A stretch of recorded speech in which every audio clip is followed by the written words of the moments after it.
Start करेंगे embryology. Embryology के अंदर हम जो फ्लावर आते हैं, पहले उनकी स्ट्रक्चर, उनके अंदर जो रिप्रोडक्टिव पार्ट होते हैं वो, और जो फ्लावर है उसका डेवलपमेंट कैसे होता है उसके बारे में पढ़ेंगे। तो ये सारी चीज़ें कहाँ पर दी हुई होती है अपन को? एम्ब्रियोलॉजी के अंदर दी हुई होती है। एम्ब्रियोलॉजी को हिंदी में बोलते हैं भ्रूण विज्ञान।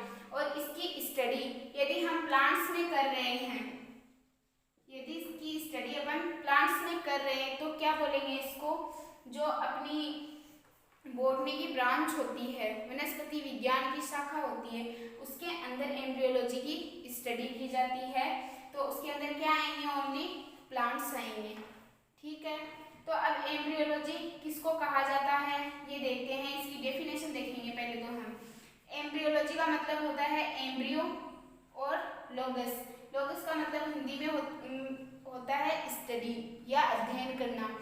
तो जो एम्ब्रियो का अध्ययन करना होता है, जिस ब्रांच के अंदर हम एम्ब्रियो के डेवलपमेंट, उसकी स्ट्रक्चर, वो कैसे डेवलप हो रहा है इत्यादि की हम स्टडी करते हैं, उसको बोलते हैं एम्ब्रियोलॉजी।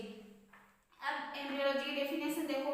बॉटनी की वह ब्रांच जिसके अंदर flower, fruit, seed, pollen grain, pollination, fertilization या फिर रिप्रोडक्शन भी बोल सकते हैं, इत्यादि की स्टडी की जाती है, उस शाखा को क्या बोलते हैं?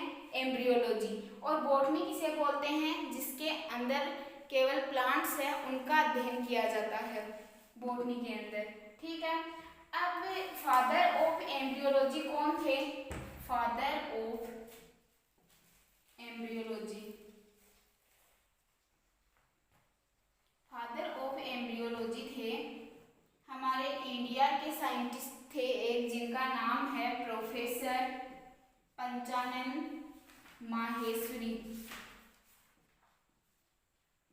इन्होंने बताया था एम्ब्रियोलॉजी के बारे में सबसे पहले। लेकिन जो अपना एक साइंटिस्ट है थियोफ्रेस्टस, उन्होंने भी एम्ब्रियोलॉजी के बारे में बताया था तथा एक बुक दी थी उन्होंने भी अपनी। अब पढ़ेंगे इसके अंदर एम्ब्रियोलॉजी के अंदर अपन सबसे पहले फ्लावर यानी पुष्प। फ्लावर को हिंदी में बोलते हैं पुष्प। फ्लावर, फ्लावर की क्या पढ़ेंगे अपन? स्ट्रक्चर। स्ट्रक्चर को हिंदी में क्या बोलते हैं? संरचना। अब हम फ्लावर की जो स्ट्रक्चर होती है, फ्लावर किसे बोलते हैं, ये सारी चीजें देखेंगे। फ्लावर है ये प्लांट का एक रिप्रोडक्टिव पार्ट होता है। फ्लावर है वो प्लांट का क्या होता है? एक रिप्रोडक्टिव पार्ट होता है। इसमें ही मेल और फीमेल रिप्रोडक्टिव ऑर्गन है वो प्रेजेंट होते हैं। आपने देखा होगा कि फ्लावर ऐसा होता है। अब फ्लावर के बारे में बताएंगे कि ये क्या होता है? एक रूपांतरित, जो हमारी पर्रों है होता है उसका रूपांतरित भाग होता है फ्लावर। अब फ्लावर के अंदर अलग अलग पार्ट देखेंगे कि फ्लावर किसको बोलते हैं, फ्लावर कहाँ पर प्रेजेंट होते हैं। कोई प्लांट होता है उसकी ब्रांच पर जो अक्षीय ब्रांच होती हैं, उनके एक्सिस पर क्या प्रेजेंट होते हैं? फ्लावर प्रेजेंट होते हैं। ठीक है, किसी भी प्लांट के एक्सिस पर फ्लावर लगे हुए होते हैं जिनको बोलते हैं पुष्पक्रम। अब एग्जाम में पूछ लिया जाए कि पुष्पक्रम किसको बोलते हैं? पुष्पक्रम किसको बोलते हैं कि किसी कोई भी प्लांट है उस पर किस टाइप से फ्लावर लगे हुए होते हैं, उसको क्या बोलते हैं? पुष्पक्रम। या एक और होता है उसको बोलते हैं पुष्पासन।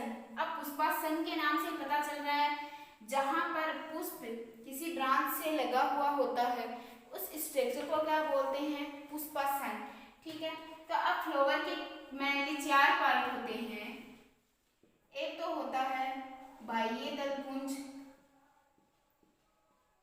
सबसे बाहरी आवरण होता है उसको बोलते हैं बाह्य दलपुंज। दूसरा होता है दलपुंज, तीसरा होता है जायांग और चौथा होता है पुमंग। पुमंग से पता चल रहा है पै से पुरुष होता है और पै से ही पुमंग होता है, यानी ये तो है मेल गैमिट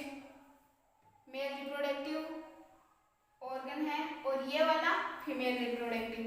अब बाह्य दलपुंज को इंग्लिश में बोलते हैं कैलिक्स, दलपुंज को बोलते हैं कोरोला, जायांग को बोलते हैं एंड्रोसियम, एंड जो पुमंग होता है, इसको बोलते हैं गाइनोसियम, क्योंकि ये फीमेल रिप्रोडक्टिव पार्ट है, गाइनोसियम, और इसको बोलते हैं एंड्रोसियम। अब देखो ये कोई फ्लावर है, इसके अंदर जो, इसके बाहर जो ग्रीन कलर की स्ट्रक्चर पाई जाती है, जो फ्लावर को कलिका अवस्था में उसका प्रोटेक्शन करती है, बाहरी वातावरण से उसका प्रोटेक्शन करती है, उस स्ट्रक्चर को क्या बोलते हैं अपन, उसको बोलते हैं बाह्य दलपुंज। और बाह्य दल किसको बोलते हैं, ये मान लो कहीं पर भी ये ग्रीन वाला पार्ट है, यहाँ पर फिर फ्लावर लगा हुआ होता है, तो जो ये इसका एक पार्ट होता है उसको बोला जाता है बाह्य दल। और सभी को कंबाइंड रूप से मिला लेते हैं तो उसको क्या बोलते हैं, बाह्य दलपुंज। ये बाह्य दलपुंज है, ये हमेशा कैसा होता है, हरा यानी ग्रीन कलर का होता है, जो किस काम में आता है, जो फ्लावर है वो कलिका अवस्था में होता है उस टाइम ये उसकी प्रोटेक्शन करता है। ठीक है, फिर दूसरा है दलपुंज, जो इसके अंदर जो बाह्य दलपुंज होते हैं उसके अंदर क्या पाए जाते हैं, दलपुंज। ये हमेशा कलरफुल स्ट्रक्चर होती है, जैसे कि अब आपने गुलाब के फूल में देखा होगा, जो गुलाबी कलर या रेड कलर के फ्लावर होते हैं उनमें वो जो रेड कलर और पिंक कलर इस टाइप से कलर प्रेजेंट होते हैं उनके अंदर, उन कलर को क्या बोला जाता है, दलपुंज। एक को तो फिर इनके अंदर जो मेल और फीमेल रिप्रोडक्टिव पार्ट होते हैं उनको बोला जाता है, जो फीमेल रिप्रोडक्टिव पार्ट है उसको तो क्या बोला जाता है, जायांग, और जो मेल रिप्रोडक्टिव पार्ट है उसको क्या बोला जाता है, पुमंग या एंड्रोसियम।